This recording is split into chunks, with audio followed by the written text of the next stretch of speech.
এই সাইড থেকে চলো। এইটা নয়, স্টেশনে স্টেশনে যাব। কোথায় যাচ্ছে তুমি বলো সবাইকে? কোথায় যাচ্ছে তুমি? কাদা আছে দেখে দেখে। এখন এই তো চিকুকে নিয়ে ডক্টরের কাছে যাচ্ছি। এখন ওয়েদার এতই খারাপ, প্রত্যেকটা বাচ্চার দেখবে কম বেশি সর্দি কাশি লেগে আছে, আর আমাদের চিকুর কন্টিনিউ জ্বরটা কমছে না। বাড়িতে মোটামুটি যতগুলো ওষুধ ছিল আমরা একটা দিন ট্রাই করেছিলাম, কোনো রকম কাজ হয়নি দেখে আমরা মোটামুটি টোটাল 2টো ডক্টর দেখানো হয়েছে। আগের থেকে চিকু এখন বেটার আছে, তবে এখন যে মুহূর্তে ওকে ডক্টরের কাছে নিয়ে যাচ্ছিলাম ওর কিন্তু শরীরটা খুবই খারাপ ছিল। আর এই নার্সিংহোমটাতে ডক্টরটা আসে, উনি এখনও আসতে টাইম বাকি ছিল বলে আমরা খানিকক্ষণ বসেছিলাম। আর এদিকে অ্যাকোরিয়ামে মাছগুলো এত বড় বড়, এখানে যতগুলো বাচ্চা আসুক না কেন এই অ্যাকোরিয়ামের সামনে ভিড় করে দাঁড়িয়ে থাকে, মাছগুলো তারা অবাক হয়ে দেখে। বাচ্চাদের কিন্তু এই অ্যাকোরিয়ামটা খুব এন্টারটেনমেন্টের কাজ করে। তো আমি আর চিকু এই যে বসে রয়েছি, যে আমি আর চিকু চলে এসেছি ডক্টরের কাছে, তাই তো একটা ফিশ এখন বসে আছি। একটা ফিশ আছে। ফিশ দেখেছে সবাই। ডক্টর কোথায় এসছো তুমি? তুমি আমাকে একটু বলো ডক্টর কানা ডক্টর আসেনি তো।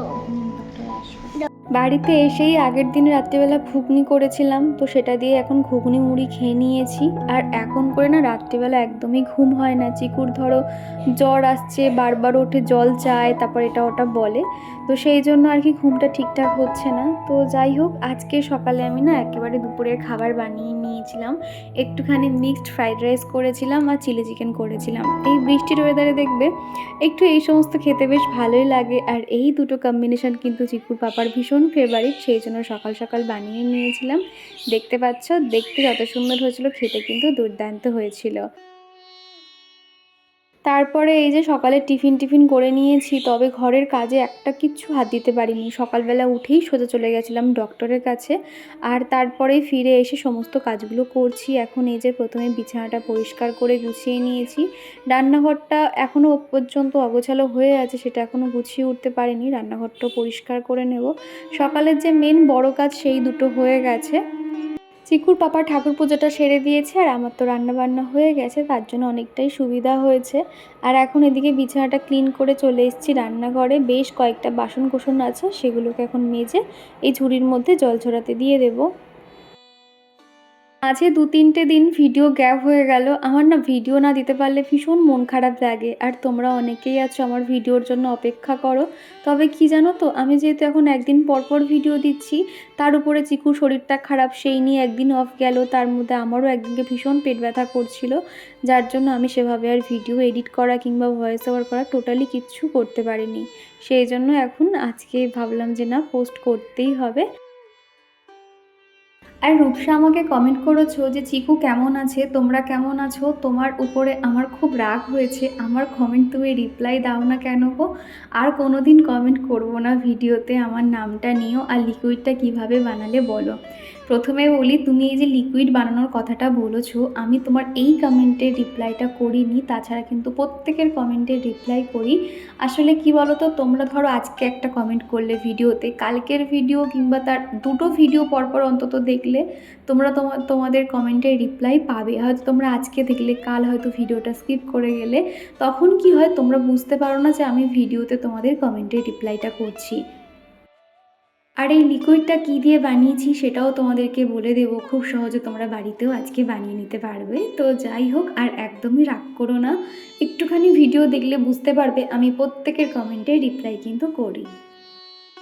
আর এখন এই তো রান্নাঘরটা পরিষ্কার করে নেব। তবে কি জানো তো, আজকে কিন্তু রান্নাঘর ডিপ ক্লিন করার কোনো রকম প্ল্যানিং ছিল না। ওই যে হঠাৎ হয় না, মনে হয় সেই তো বাইরে টিপ করে বৃষ্টি পড়ছে, এই সময় দেখবে ঘুমটা ভালো হয়। তবে আমার মনে হয় ঘুমিয়ে ফোন স্ক্রলিং করে সময় না নষ্ট করে যদি আমার রান্নাঘরটাকে ডিপ ক্লিন করে নেওয়া যায়, তাহলে এর থেকে ভালো কী বা হতে পারে। সারাদিন তো মেয়েদের রান্নাঘরেই সময় কেটে যায়, তো সেই জন্য না এখন এই গান শুনতে শুনতে রান্নাঘরটাকে ডিপ ক্লিন করে নিচ্ছি। আর এখন এই যে গ্যাস কাউন্টার টপটা পরিষ্কার করে নেবো, সেলফটা পরিষ্কার করে নেবো, আর এক ঝুড়ি বাসনটা মেজে পাশে যে টেবিল রয়েছে ওখানেই জলটা ঝরতে দিয়েছি। তোমরা খেয়াল করে দেখবে একটা স্প্রে বটলে আমার একটা লিকুইড সবসময়ের জন্য বানানো থাকে। আর দেখবে এখনকার ভিম লিকুইডগুলো কিন্তু অতটাও ফেনা হয় না, অনেকটা করে লাগে।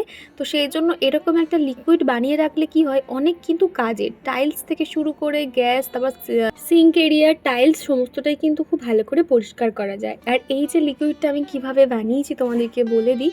এখানে আমি ডিশ ওয়াশার নিয়েছি। আমি যেহেতু ভিম লিকুইডটা ব্যবহার করি, সামান্য ওই নর্মাল জল, ভিম লিকুইড, বেকিং সোডা আর একটু ভিনিগার নিয়েছি। তোমরা চাইলে এখানে ডিটারজেন্ট পাউডারও কিন্তু ইউজ করতে পারো। নিয়ে খুব ভালো করে শেক করে নিতে হবে। যখন ভিতরের সমস্ত ইনগ্রিডিয়েন্টসগুলো পুরো এক হয়ে যাবে, যাতে কোনো রকম দানা দানা না থাকে, তারপর একটা স্প্রে বোতলে এরকম নিয়ে স্প্রে করে নেবে।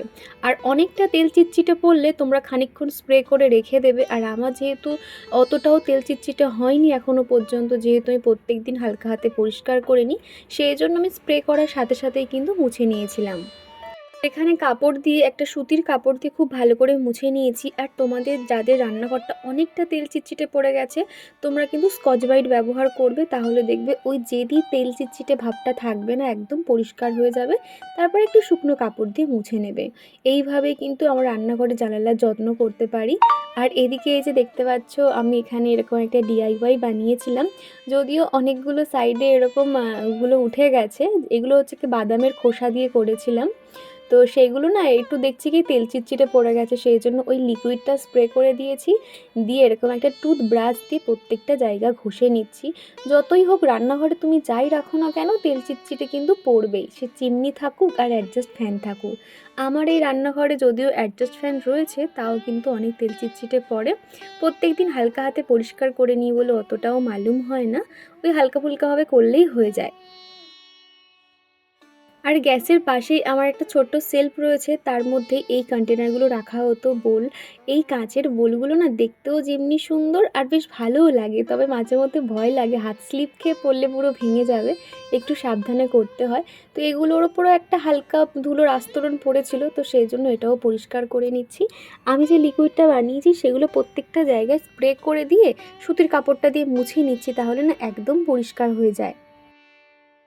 আমার আগের ভিডিওতে ডোনাস ক্যাপচার আইডি থেকে এক বন্ধু আমাকে কমেন্ট করেছো, কেমন আছো দীপা, চিকু সোনা কেমন আছে, তোমার রেড কালার নাইটিটা পরে খুব সুইট লাগছে গো। নাইটিটা কি অনলাইন থেকে নিয়েছো? না, এটা অনলাইন না গো, এটা আমি অফলাইন থেকে কিনেছিলাম। আমি যে কটা নাইটি পরি, বেশিরভাগ নাইটি কিন্তু আমার শাশুড়ি মা আমাকে দিয়েছে। আর দু একটা ওই কাফতান কিংবা স্লিপলেস যেগুলো ধরো মানে দেখো আর কি, সেগুলো আমি কিনেছি। আর ওই রেড কালার নাইটিটাও মামুনি আমাকে দিয়েছিল। আর এছাড়া তুমি বলেছো তোমরা সাবধানে থাকবে, চিকুকেও সাবধানে রাখবে। এখন ওয়েদার খুব খারাপ, একদমই ঠিক বলেছো গো, ওয়েদার তো ভীষণ খারাপ। প্রত্যেকটা বাচ্চা সর্দি কাশি লেগে রয়েছে। যখন ডক্টরের কাছে গেছিলাম, সব বাচ্চার মায়েদের একটাই কথা, জ্বর সর্দি কাশি কিছুতেই সারছে না। এক একটা ওয়েদারের জন্য না বাচ্চারা বেশি অসুস্থ হয়ে পড়ে। তো কি আর করা যাবে, মোটামুটি ওকে তো ট্রিটমেন্টে রেখেছি, ওষুধ চলছে, দেখা যাক কবে একদম ফিট হয়ে যায়। হাতে যখন সময় থাকে প্রত্যেকটা কিন্তু আমি জল দিয়ে ভালো করে স্কচ ব্রাইট দিয়ে ঘষে নিই। আর তোমরা যেহেতু দেখোই আমি প্রত্যেক দিন রান্নার শেষে এগুলো পরিষ্কার করে নিই, তখন কিন্তু অতটাও আর খাটনি বলে মনে হয় না। একসাথে করে নিই তো, যার জন্য অতটাও তেল চিটচিটে পড়েনি। শুধুমাত্র একটু লিকুইডটা স্প্রে করে দিয়ে মুছে মুছে নিয়েছি, তাতেই কিন্তু অনেকটা পরিষ্কার হয়ে গেছে। আর তৃষা পাল বলেছো, খুব সুন্দর দিদিভাই, তোমার কাজগুলো দেখতে ভালো লাগে, ভালো থেকো দিদিভাই। থ্যাংক ইউ তৃষা, এইভাবেই পাশে থেকো। কণিকা দিদিভাই বলেছো, প্রথমে বলি চিকু সোনাকে খুব সাবধানে রাখবে, এখনকার জ্বরগুলো খুব খারাপ। আর তোমার সব কিছুই খুব সুন্দর হয়েছে, সব কাজের জিনিস। থ্যাংক ইউ কণিকা দিদিভাই, এইভাবেই পাশে থেকো, তোমার প্রত্যেকটা কথা আমার খুব ভালো লাগে। আর এই স্টিলের যে সেলফটা দেখতে পাচ্ছ, এটাও কিন্তু পরিষ্কার করে নিয়েছি। এই স্টিলের সেলফটাতে কিন্তু আমি কখনো জল দিই না। যখন মনে হয় একটু তেল চিটচিটে পড়েছে, তখন আমি একটা শুকনো কাপড় দিয়ে মুছে নিই। আর এর উপরটাতে যেহেতু সিরামিকের পটগুলো রাখা হয়, সেই জন্য না একটা পিচবোর্ড মতন ছিল, তো সেই কাগজটা এখানে পেতে দিয়েছি, তাহলে না অতটা কিন্তু তেল চিটচিটে ভাবটা পড়ে না, কিংবা স্টিলের জিনিসটাও ভালো থাকে। তো সেই জন্য এভাবে আর কি উল্টে দিয়েছি। আর এদিকে আমার অয়েল কন্টেনারগুলো রেখেছি। আর কাঁচের যে বোলগুলো দেখতে পাচ্ছি, এখানে যে কটা জিনিসপত্র আছে সেগুলো সবসময় কাজে লাগে না, মাঝে মধ্যে আর কি ব্যবহার হয়। তো কিভাবে রাখবো ফার্স্টে বুঝতে পারছিলাম না, তো একটু অল্টারনেট করে রাখলাম যাতে দেখতে ভালো লাগে। সমস্ত কিছু সরিয়ে ক্লিন করতে কিন্তু অনেকটা সময় আমার লেগে গেছে। তোমরা হয়তো খানিকক্ষণের জন্য দেখছো, তবে প্রত্যেকটা জিনিস সরিয়ে তারপর সেলফির উপরে দাঁড়িয়ে এই টাইলসের জায়গাগুলো প্রত্যেকটা কিন্তু আমি অফ ক্যামেরাতেই সেরে নিয়েছিলাম। আর এদিকে লাল লঙ্কা গুঁড়োর প্যাকেটটা না অনেক দিন থেকে এরকমভাবেই ছিল, আর এমনিতেও বর্ষাকাল, তো ভাবলাম কোথায় লঙ্কা গুঁড়োটা, দেখবে একটু হাওয়া বাতাস পেলে কিন্তু ভিতরে মশলাগুলো জমে যায়, শক্ত হয়ে যায়। তো সেই জন্য ভাবলাম কাচের বোল তো সে একটা খালি রয়েছে, এর মধ্যে তাহলে ঢেলে রাখি। আর এই যে লাল লঙ্কা গুঁড়োটা, এটা কিন্তু তোমার শুধু লাল হবে না, তার সঙ্গে ঝালও রয়েছে এই লঙ্কা গুঁড়োটা। তো ওই যখন শপিং মলে গেছিলাম এই লঙ্কাটা দেখে বেশ ভালো লাগলো, যে চলো নিয়ে যাওয়া যাক। এছাড়া কাশ্মীরি রেড চিলিটা কি হয়, শুধু কালারটা ভালো আসে, অতটা কিন্তু ঝাল হয় না, তবে এটা কিন্তু ভালোই ঝাল আছে দেখলাম। এবার এই তো এই সেলফ কাউন্টারের সমস্ত কিছু নামিয়ে আমি মুছে মুছে আবারও গুছিয়ে নিয়েছিলাম। রান্নাঘর থেকে যেহেতু আমাদের খাবার দাবার তৈরি হয়, সেই জন্য না বেডরুম আর রান্নাঘর এই দুটো কিন্তু সবসময় পরিষ্কার রাখা উচিত। তো সেই জন্য না হাতে যখনই সময় পাই রান্নাঘর ক্লিন করতে মন চায়। অনেক দিন ধরে ভাবছি রুমটাকে একটু ডেকোরেশন করব, সেটা আর মাঝে মধ্যে একটু অলসতা কাজ করে। ঘরের সমস্ত কাজকর্মের পরে এই এক্সট্রা কাজগুলো করতে আর ইচ্ছে হয় না, সেই জন্য আজ করব কাল করব করে সেটা কিছুতেই করা হচ্ছে না। আর সামনেই যেহেতু চিকু জন্মদিন আসছে, ভাবছি ওই দিনকেই নয় ঘরটাকে সুন্দর করে ডেকোরেশন করে নেব। আশা করছি পর্দাগুলো লাগালে আরও ভালো লাগবে ঘরটাকে দেখতে। আর অর্পিতা আমাকে বলেছো আমাদের রানাঘাটে দুটো রথের মেলা হচ্ছে, আর এই ব্যাগটা খুব ভালো হয়েছে, সব কটা জিনিস কিন্তু ভালো হয়েছে। তো থ্যাংক ইউ অর্পিতা, তোমাদের ওখানে মেলা হচ্ছে শুনে খুব ভালো লাগলো। আর আজকে যে আমি ভয়েস ওভার করছি, আজকে হলো উল্টো রথ। অনেক জায়গায় মেলা হচ্ছে, তবে আজকে আমার নিজের শরীরটা এতটাই খারাপ, কোথাও আর যাব না। আর চিকুর শরীরটা ঠিক থাকলে তাও নয় ভাবতাম যে কোথাও একটা যাব আশেপাশে, তবে ওর যেহেতু শরীর খারাপ আরোই তো যাওয়া হবে না। আর যে ব্যাগটার কথা বলছো, ব্যাগটা যেমনি দেখতে সুন্দর আর অনেকটাই বড়, ছাতা, জলের বোতল, অনেক কিছুই কিন্তু ধরে যাবে, ব্যাগটা খুব হেল্পফুল হয়েছে আর কি। বাসুকৃষ্ণ আইডি থেকে এক বন্ধু আমাকে কমেন্ট করেছো কানের দুলগুলো ব্যাক ক্যামেরাতে দেখালে ভালো হতো, ডিজাইনটা বোঝা গেল না। তো ঠিক আছে গো, আমি পরের ভিডিওতে অবশ্যই দেখিয়ে দেবো। কানেরটা যেহেতু আমি এবার থেকে ইউজ করব, বেলকুড়ি মানে নর্মাল যেরকম হয়, নিচের দিকে বল থাকে, উপর থেকে একটা এরকম বেঁকানো সিস্টেম থাকে। তাও তুমি যখন বলেছো আমি একটুখানি ক্যামেরার ক্লোজে আমি দেখিয়ে দেবো যে কানের দুটো ঠিক দেখতে কেমন। রান্নাঘরটাকে যখন পরিষ্কার করা হয়ে গেছে, সেগুলো যখন ঠিকঠাক একটু এদিক ওদিক করে রাখছি, তখন দেখলাম কয়েকটা কন্টেনার ফাঁকা হয়ে পড়ে রয়েছে, কয়েকটা রিফিল করতে হবে। তো ভাবলাম এখনই সেরে নিই, কেননা এগুলো ফেলে রাখলে না ওই এখন করব তখন করব করতে করতে দেরি হয়ে যায়।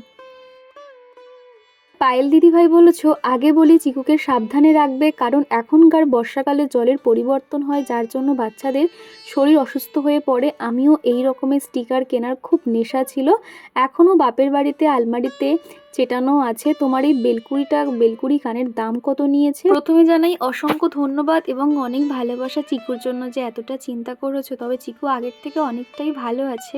আমি যে বেলকুড়ি কানেরটা নিয়েছি ওটা 120 টাকা মতো নিয়েছিল, আর ওটা যেহেতু শ্রীহরির তো 6 মাসের কিন্তু গ্যারান্টি দিয়েছে, সেই জন্য আমি তুলে না রেখে আজকে জল চেঞ্জ করেছিলাম, পাতাগুলোকে পরিষ্কার করে দিয়েছি। তো দেখলাম যে মোটামুটি একটুখানি হালকা মতন পাতাগুলো কেমন কেমন হয়ে গেছিলো, তো সেই জন্য আর কি এখনই চেঞ্জ করে দিলাম। আর এইটার প্রত্যেকটা পাতা দেখলাম একদম ফ্রেশ ছিল, তো এটা এখানটাতে রেখে দিচ্ছি। এই যে প্রচণ্ড গ্যাঞ্জাম হয়ে গেছে এই জায়গাটা, কিন্তু কি করব, ভাবছি এই ডান্সিং ক্যাকটাসটা না ভাঙাচোরা করে আর কি ফেলে দিতে হবে মানে বইটার মধ্যে, তা নাহলে প্রচণ্ড গ্যাঞ্জাম হয়ে গেছে এই জায়গাটা। আর এই যে বাস্কেটটার মধ্যে চিকুর সমস্ত জামা কাপড়গুলো থাকে, একদিকে হাফ প্যান্ট, ফুল প্যান্ট, গেঞ্জি, এগুলো সুন্দর করে গুছিয়ে রাখছি। তারপর আমাদের জামা কাপড়গুলো গুছিয়ে দেবো। এখন যেহেতু ওয়েদার প্রচুর খারাপ, এই রোদ এই বৃষ্টি, তার জন্য না জামা কাপড়গুলো ঠিকঠাকভাবে শোকাতে পারছি না, গুমো গন্ধ হয়ে থাকে, খুব বিরক্তিকর হয়ে যায়। আর সব সময় দেখবে কমফোর্ট দিয়ে ধোয়াও যায় না। তবে এখন জামা কাপড় খুব বেশি ভালো করে রোদে শোকাতে না পারলেও সিঁড়িপথে মেলে দিই, যখন হাওয়াতে 2-4টে করে শুকিয়ে যায় সেগুলো এনে আবার ভাঁজ করে জায়গায় রেখে দিই। এইভাবেই এখন জামা কাপড় শোকাতে হচ্ছে। তো যাই হোক, তারপরে কিন্তু চিকুকে খাইয়ে দিয়েছিলাম, এখন এই যে আমার খাবারটা নিয়ে বসে পড়েছি। আর সত্যি কথা বলতে নিজে রান্না করেছি বলে না, খেতে কিন্তু দারুণ লাগছিল। আর যেহেতু সকাল থেকে এক নাগাড়ে কাজ করে গেছি, কাজ করে আমার ভীষণ খিদে পেয়ে গেছিলো, সেই জন্য আজকে তাড়াতাড়ি খেয়ে নিয়েছিলাম।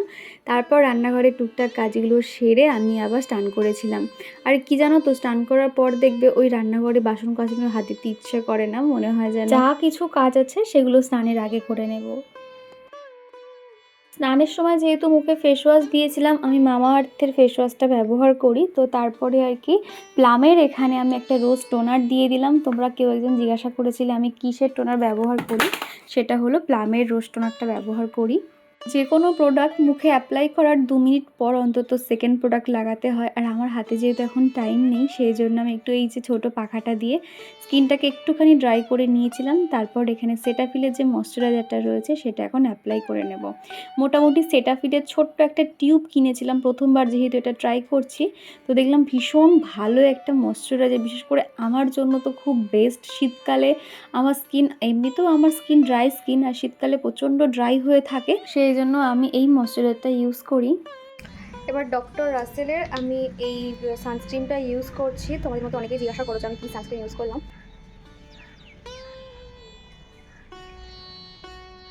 আজকে যদি অতটা রোদ টোদ নেই আর সকালে রান্নাবান্নাও হয়ে গেছে, সেই জন্য জাস্ট এইটুকুটা।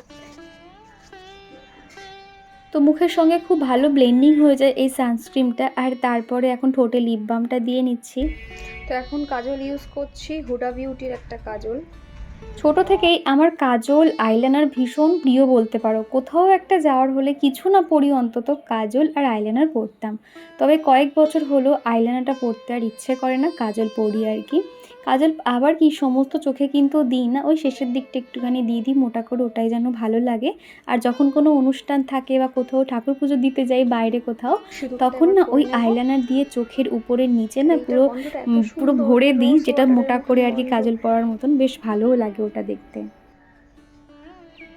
আর রুবিনা দিদিভাই বলেছো ব্রেকফাস্ট বানাতে বানাতে তোমার ভিডিওটা দেখে নিলাম দীপা, খুব ভালো হয়েছে। এই ছোট্ট ছোট্ট জিনিসকে তুমি এত খুশি হয়েছো, খুব ভালো লাগলো। আমাদের এই ছোট ছোট জিনিসই কিনতে পারলে মনটা আনন্দে ভরে যায়। সব থেকে বেস্ট কথা হলো সেফটি পিন, সত্যি ওই জিনিসটা বাড়িতে যতই থাকুক শেষের পথে যখন একটা হয়ে যায় তখন ওটাকেই যেন ফেভারিট হয়। একদমই ঠিক বলেছো দিদিভাই, এই জিনিসটা কিন্তু কম বেশি সবার সঙ্গে হয়ে থাকে। তো যাই হোক, আমি তারপরে চলে এসেছিলাম উপরে, প্রচণ্ড মেঘ করেছে, ঝোড়ো হাওয়া হচ্ছে।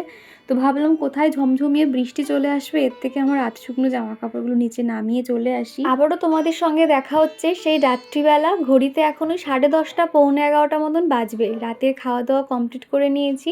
আজকে একটু স্কিন কেয়ার করবো, কেননা অনেক দিন হলো ফেশিয়াল হেয়ারটা রিমুভ করছি না, পুরো মুখে ভরে গেছিলো। মানে ওই 3-4 মাস হয়ে গেলে যা হয় আর কি।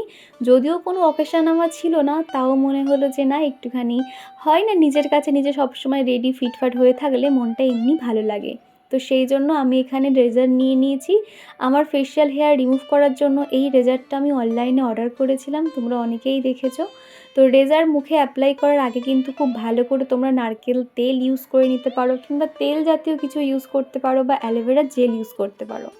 আমার কাছে অ্যাপেলোর একটা অ্যালোভেরা জেল ছিল, আর এই জেলটা আমি সবসময় ফ্রিজে রাখি, তো ঠান্ডা ঠান্ডা লাগাতেও খুব ভালো লাগে। তো তারপরেই আমি কিন্তু এক হাতে স্কিনটা টান টান করে রেখে অন্যদিকে রেজারটা দিয়ে ফেশিয়াল হেয়ারটা রিমুভ করে নেব। তোমরা যারা প্রথমবার করবে একটু সাবধানে আস্তে আস্তে করবে। আর আমার যেহেতু এগুলো করে অভ্যস্ত, খুব একটা অসুবিধা হয় না, সেই জন্য আমি এক হাতেই কিন্তু ঝটপট করে নিতে পারি। আর একটু আয়না না দেখলে তো হবে না, তো সেই জন্য ছোট একটা হাতে আয়না নিয়ে নিয়েছি যাতে আমার কাজ করতে সুবিধা হয়।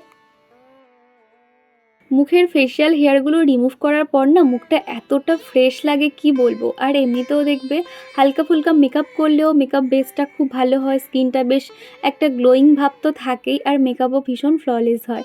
তো সেই জন্য না আমি সবসময় কোনো অনুষ্ঠানের আগে কিন্তু মুখে এরকম ফেশিয়াল হেয়ারটা রিমুভ করি, অনেকটাই কিন্তু ভালো লাগে। অনেকের ধারণা যে ফেশিয়াল হেয়ার রিমুভ করলে হয়তো মুখে আরও বড় বড় লোম বার হবে, কিংবা আর অনেক প্রবলেম হতে পারে এরকম মনে করে, কিন্তু এমনটা কিচ্ছু হয় না। বিগত আমি 5-6 বছর এরকম ফেশিয়াল হেয়ার রিমুভ করছি, তো আমার কিন্তু কোনো রকম প্রবলেম হয়নি। এতে আমার অনেকটাই সুবিধা হয়েছে। যেমন ধরো হয়তো আমি পার্লার থেকে আইব্রো করে এলাম, কিন্তু বাড়িতে আমি হয়তো ফোরেরটা করলাম। এরকম একটা রেজার কিন্তু অবশ্যই ঘরে রেখে দেবে, দেখবে অনেকটাই সুবিধা হয়। এমনকি আপার লিপেও দেখবে ছোট ছোট লোম থাকে, তখন দেখবে লিপস্টিক পরলে অতটা কিন্তু ভালো লাগে না। ওই ঠোঁটের পাশে লোমগুলো থাকলে সেটাও কিন্তু তোমরা বাড়িতে বসে কোনো রকম পেনলেস ছাড়াই কিন্তু হেয়ারগুলোকে রিমুভ করতে পারবে। সেই জন্য না এটা ভালো আর কি, তোমরা যারা করো না ট্রাই করে দেখতে পারো। আর আমি যেহেতু 2-3 সপ্তাহ আগেই আমি আইব্রো করেছিলাম, সেই জন্য না হালকা হালকা উঠে গেছিলো, সেটাও কিন্তু আমি হালকা হাতে একটু করে শেপ দিয়ে নিয়েছি। তো খুব ভালো করে মুখের প্রত্যেকটা জায়গা আমি হেয়ারগুলোকে রিমুভ করে নিয়েছি। আর তারপরেই ছিল ডিপ ফ্রিজের শশার একটা আমি আইস কিউব বানিয়েছিলাম। শশাগুলোকে গ্রেট করে আইস কিউবের যে ট্রেগুলো হয় তার মধ্যে দিয়ে রেখেছিলাম। তো মোটামুটি এখনও একটা রয়েছে, আর একটা বার করে নিয়ে খুব ভালো করে কিন্তু মুখে মাসাজ করে নিতে হবে। আইস মাসাজ কিন্তু আমাদের স্কিনের জন্য ভীষণ ভালো, জানো তো। স্কিনটা তো একদম ঠান্ডা হয়ে যায়, আর একটু কিন্তু গ্লো করে। যেহেতু এতক্ষণ ধরে মুখের উপর রেজার চালানো হয়েছে, তো সেই জন্য একটু ঠান্ডা কিছু দিলে না মুখটা বেশ ভালোও লাগে, রিলিফ পাওয়া যায়। এদিকে শশার যে আইস কিউবটা বানিয়েছিলাম সেটা দিয়ে দেখো আমি পুরো ঘষে নিচ্ছি, মুখে একটু একটু লেগেও যাচ্ছে। তো তারপরে জল দিয়ে আমি প্লেন ধুয়ে নেব। তো ভাবলাম যখন আমি হেয়ারটা রিমুভ করেছি তাহলে একটুখানি স্কিন কেয়ারও করা যাক, মানে cleanser, toner, scrubber, face pack, face gel এগুলো আর কি লাগিয়ে নেব।